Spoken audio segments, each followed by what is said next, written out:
ನಮಸ್ಕಾರ ಫ್ರೆಂಡ್ಸ್, ಇವತ್ತು ಗೋಬಿ ಮಾಡೋಣ. ಸಿಂಪಲಾಗಿ ಗೋಬಿ ಹೇಗೆ ಮಾಡೋಣ ಅಂತ ನೋಡೋಣ. ಅದಕ್ಕೇನು ಜಾಸ್ತಿ ಐಟಮ್ಸ್ ಬೇಕಾಗಿಲ್ಲ. 4ರಿಂದ 5 ಐಟಮ್ಸ್ ಯೂಸ್ ಮಾಡಿ ನಾನು ಮಾಡ್ತಾಯಿದ್ದೀನಿ. ಇದಕ್ಕೆ ಒಂದು ಗೋಬಿ ತೆಗೆದುಕೊಂಡಿದ್ದೀನಿ. ಅದನ್ನು ಬಿಸಿನೀರಲ್ಲಿ ಮತ್ತು ಉಪ್ಪು ಎರಡನ್ನೂ ಹಾಕಿ ಚೆನ್ನಾಗಿ ವಾಶ್ ಮಾಡ್ಕೊಂಡಿದ್ದೀನಿ, ಹುಳ ಏನಿದ್ರು ಹೋಗಲಿ ಅಂತ. ತುಂಬ ಸ್ಮಾಲ್ ಪೀಸಾಗಿ ಕಟ್ ಮಾಡ್ಕೊಂಡಿದ್ದೀನಿ. ಅದಾದಮೇಲಿಂದ ಒಂದು ಸ್ಮಾಲ್ ಬೌಲಲ್ಲಿ ನಾನು ಮೈದಾ ಹಿಟ್ಟು ಹಾಕ್ಕೊಂಡಿದ್ದೀನಿ. ಅದಾದಮೇಲಿಂದ 3ರಿಂದ 4 ಚಮಚದಷ್ಟು ಕಾರ್ನ್ಫ್ಲೋರ್ ಹಾಕ್ಕೊಂಡಿದ್ದೀನಿ.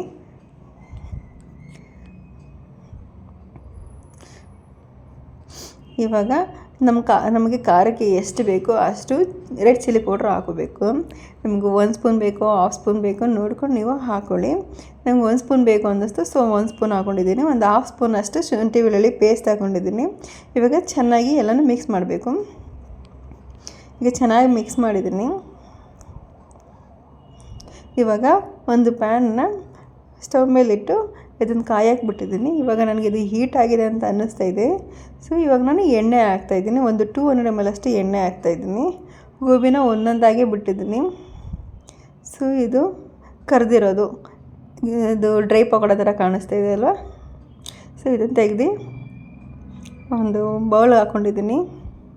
ನೆಕ್ಸ್ಟ್ ಇದು ಗೋಬಿ ಮಾಡೋದಕ್ಕೆ ಒಂದು 2 ಸ್ಪೂನಷ್ಟು ಆಯಿಲ್ ಹಾಕ್ಕೊಂಡಿದ್ದೀನಿ. ಮತ್ತು ಒಂದು ಸ್ಮಾಲ್ ಆನಿಯನ್ ಕಟ್ ಮಾಡಿ ಹಾಕ್ಕೊಂಡಿದ್ದೀನಿ. ಅದನ್ನು ಚೆನ್ನಾಗಿ ಫ್ರೈ ಮಾಡ್ಕೋಬೇಕು. ಇವಾಗ ಏನು ತುಂಬ ಫ್ರೈ ಆಗಬೇಕು ಅಂತೇನಿಲ್ಲ, ಜಸ್ಟ್ ಕಲರ್ ಚೇಂಜ್ ಆದರೂ ಸಾಕು. ಮತ್ತು 1/2 ಸ್ಪೂನಷ್ಟು ಜಿಂಜರ್ ಗಾರ್ಲಿಕ್ ಪೇಸ್ಟ್ ಹಾಕ್ಕೊಂಡಿದ್ದೀನಿ. ಎಲ್ಲ ಮಿಕ್ಸ್ ಮಾಡಬೇಕು. ಇವಾಗ ನೆಕ್ಸ್ಟ್ ಒಂದು ಸ್ಮಾಲ್ ಕ್ಯಾಪ್ಸಿಕಮ್ ತೆಗೆದು ಅದನ್ನು ಕಟ್ ಮಾಡಿ ನೀಟಾಗಿ ಸ್ಲೈಸ್ ಮಾಡಿ ಹಾಕೋತಾ ಇದ್ದೀನಿ. ಅದನ್ನು ಸ್ವಲ್ಪ ಹೊತ್ತು 1-2 ನಿಮಿಷ ಅದನ್ನು ಬಾಡಿಸ್ಕೋಬೇಕು.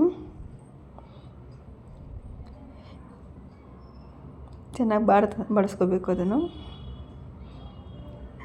ನೆಕ್ಸ್ಟ್ ಟೊಮೊಟೊ ಕೆಚಪ್ ಹಾಕಬೇಕು. ಸೊ ಟೊಮೊಟೊ ಕೆಚಪ್ ಇರಲಿಲ್ಲ, ಅದಕ್ಕೋಸ್ಕರ ಟೊಮೊಟೊ ಪ್ಯೂರಿ ಹಾಕ್ತಾಯಿದ್ದೀನಿ ನಾನಿಲ್ಲಿ. Tomato puree, soya sauce, green chilli sauce ಮತ್ತು ರೆಡ್ ಚಿಲ್ಲಿ ಸಾಸು 3 ಕೂಡ ಹಾಕಿದ್ದೀನಿ ನಾನಿವಾಗ. ಇವಾಗ ಎಲ್ಲನೂ ಚೆನ್ನಾಗಿ ಮಿಕ್ಸ್ ಮಾಡ್ಕೋಬೇಕು. ಚೆನ್ನಾಗಿ ಮಿಕ್ಸ್ ಆಗಿದೆ ನೋಡಿ, ಕಲರ್ ಎಷ್ಟು ಚೆನ್ನಾಗಿ ಕಾಣಿಸ್ತಾ ಇದೆ. ಇವಾಗ ನಾನು ಒಂದು 3ರಿಂದ 4 ಸ್ಪೂನಷ್ಟು ಕಾರ್ನ್ಫ್ಲೋರ್ನ ಒಂದು ಹಾಫ್ ಬೌಲಲ್ಲಿ ನೀರಲ್ಲಿ ಮಿಕ್ಸ್ ಮಾಡಿಟ್ಟಿದ್ದೆ. ಅದ್ರದ್ದು ನೀರನ್ನ ಮಿಕ್ಸ್ ಮಾಡ್ತಾಯಿದ್ದೀನಿ.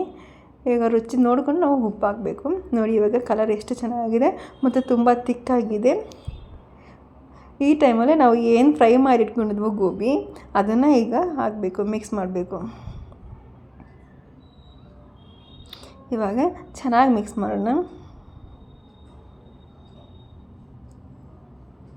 ಇವಾಗ ಚೆನ್ನಾಗಿ ಮಿಕ್ಸ್ ಆಯಿತು.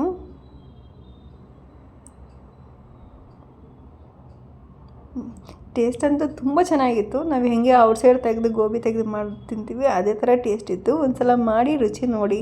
ತುಂಬ ಈಸಿ ಪ್ರೊಸೀಜರ್ಸ್, ನಾವೇ ತುಂಬ ರಿಸ್ಕ್ ಅನ್ಕೋತೀವಿ. Thank you.